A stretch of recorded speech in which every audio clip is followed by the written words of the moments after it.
How's it going, guys? It's Nathan from Nathan's DIY Garage, and today we're going to do another BMW M62tu timing video. Okay, so finally just going to have to make time to put this engine back together to retime it and reassemble it.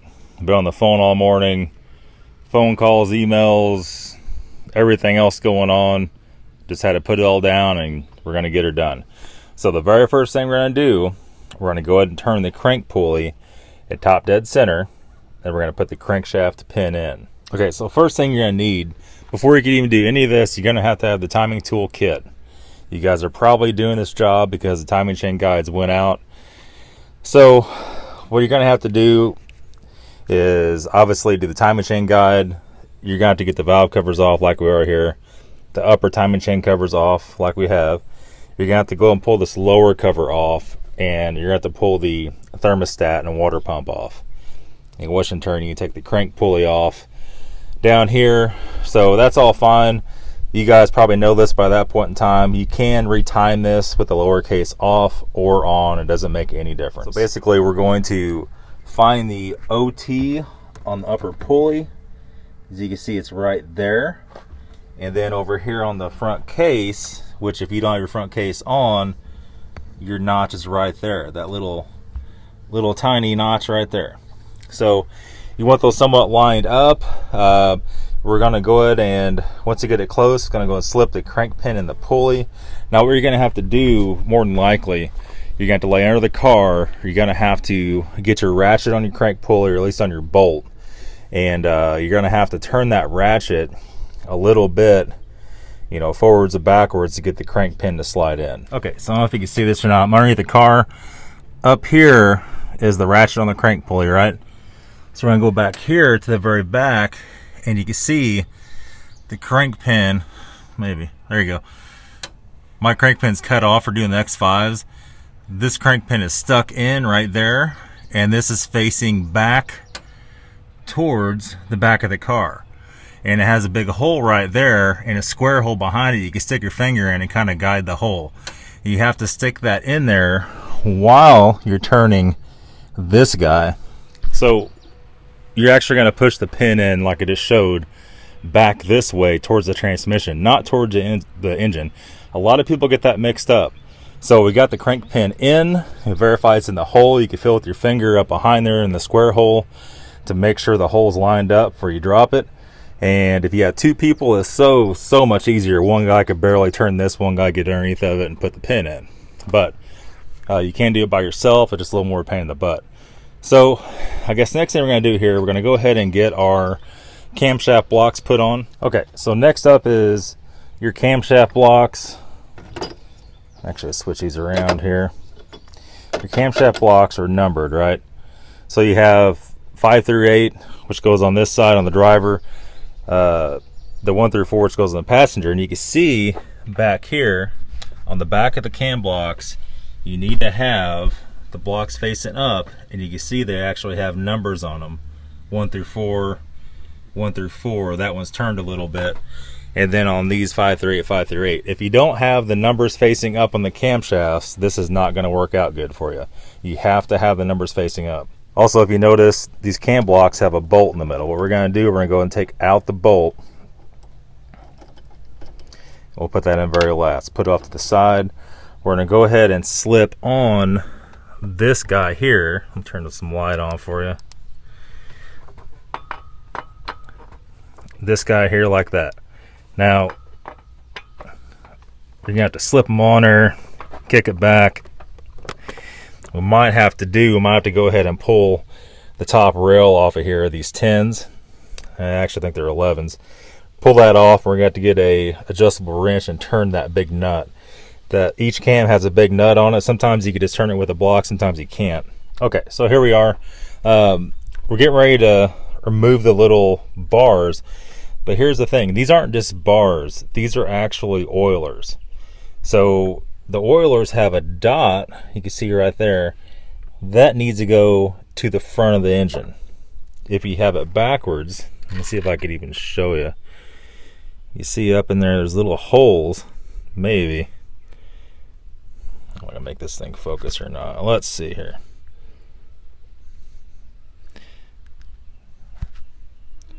Anyway, there's little holes in there, and that drips oil on top of the camshaft lobes.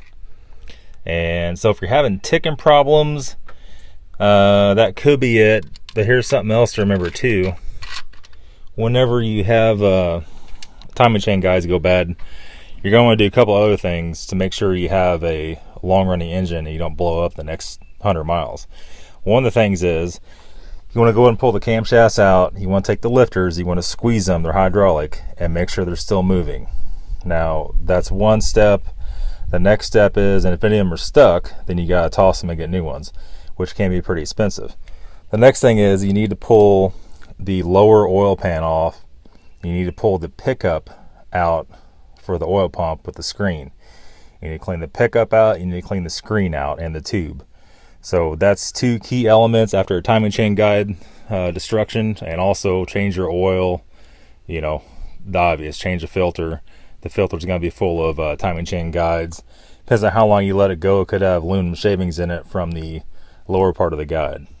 Okay, so now with all both the tubes removed here, we got the block set in, and you guys are going to find this out too a lot. When the engine's ever been taken out, that back tow hook will be bent down a little bit. I had to bend this one back a little bit. I just stuck a long extension in it and just pushed it up. They're pretty soft metal. They bend pretty easy, but that'll interfere with your timing block getting in there. So make sure your timing block's on the inside, the smaller deal the little square is, and not on the big outside one. And make sure it's all even against the cylinder head. Everything's sitting flat, and then just finger tighten your middle screw in just so it doesn't move. Okay, so here we go. We've got the driver's side or the passenger side cam blocks installed. I'll turn the light on there. Then we have the driver's side installed. Remove the tubes on these side.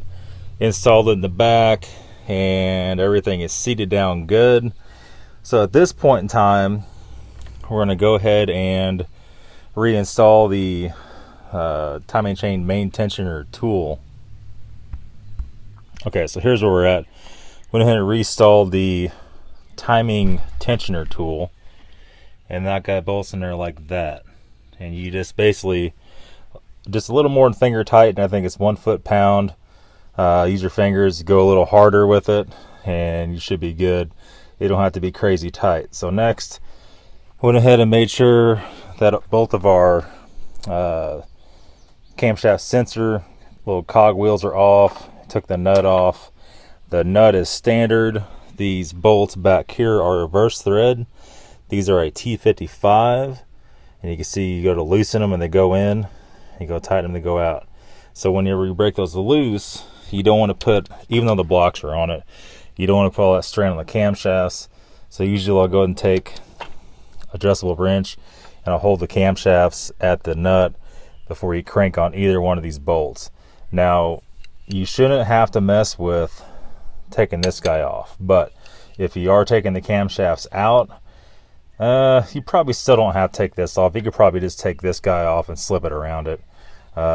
If you work cautiously, you can. These are torqued pretty damn high. They're pretty difficult to get off. You're going to need a pretty good breaker bar while holding this to break that loose. Like I said, these are both T55s, the centers of these. And same way on the other side, the exact same thing. So at this point in time, we're all taken apart. On the front here, everything's loose. Now we're going to go ahead and do the Vanos timing right now. And then after we do the Vanos timing, we'll go ahead and snug these center bolts up. And then we'll go and time the little cog wheels for the cam sensor. Okay, so we're going to go ahead and set the Vanos timing right now. We have the center bolt, the T55 Torx bolt loosened up, so we can turn that with our finger, and we're just gonna not even snug it, just turn it in just a little bit. We're gonna go ahead and get the tool that comes with the timing kit. It's got 2 little prongs on it. We're gonna put it in a ratchet, and you're gonna want to turn it counterclockwise. If I get it to catch in there. There we go. A little clockwise first, just to see where we're at. Counterclockwise, just till it stops. Just the one finger. Don't crank on it real hard, you will break it. So at this point in time, we're gonna get our voltmeter We're going to put it on ohms. If you have one that beeps when it's on ohms, that's even better. You're going to ground the negative somewhere here, one of those studs, and these little prongs that are sticking out, we're going to touch the positive to the other one, and you won't be able to hear the beep. So that's set. At that point in time, we're going to go and take our T55, and we're just going to barely snug it up at this point. We're not going to torque them quite yet. And we're going to go ahead and do the same with the other side. Okay, so once you're snugged up, what we're going to go ahead and do, we're going to torque these bolts at 81 foot-pounds, both the intake sprocket bolts. And then if you have the exhaust cam sprocket bolts loose, those are at 92. And they're both T55. And of course, just like any other time, you don't want to put all the torque on the camshaft. So you're going to go ahead and find the hex, and you're going to hold it with a wrench while you're torquing that. Okay, so here we are. We have the Vanos jigs installed, and we just used 2 of the case bolts, and we torqued them, or they should be around 10 foot-pounds. You snug them up, go a little more. They don't have to be crazy tight, but they need to not move. And then in the little cog wheel, there is a hole, and there's a peg on the Vanos jig, and all you do is put the peg in the little hole, and you do the same thing on the driver's side. So you can see right here, the driver's side jig's a little bit different, and these wheels are still loose. So we're going to go ahead and torque these 2 nuts to 30 foot-pounds. And at that point in time, the timing is set, but we're not totally finished. Okay, so we're finally finished with it. Now, the last thing that nobody wants to tell you that you have to do, if you don't do this, you're going to be sorry. Before you can take off any of the timing tools, before you take off the main tensioner especially, you're going to have to use zip ties or a wire. You're going to have to hold this tensioner guide from falling down, because you need to put the case back on it. If it falls down too far, it's going to jump a tooth on the crankshaft, and it's not going to run, or it could possibly crash your valves. Okay, so what we're going to do at this point, we're going to go and remove all the tools, and then go and put our little oil feed lines back on. And at that point in time, we're ready to put the valve covers and the front timing cases back on, and it'll be ready to start.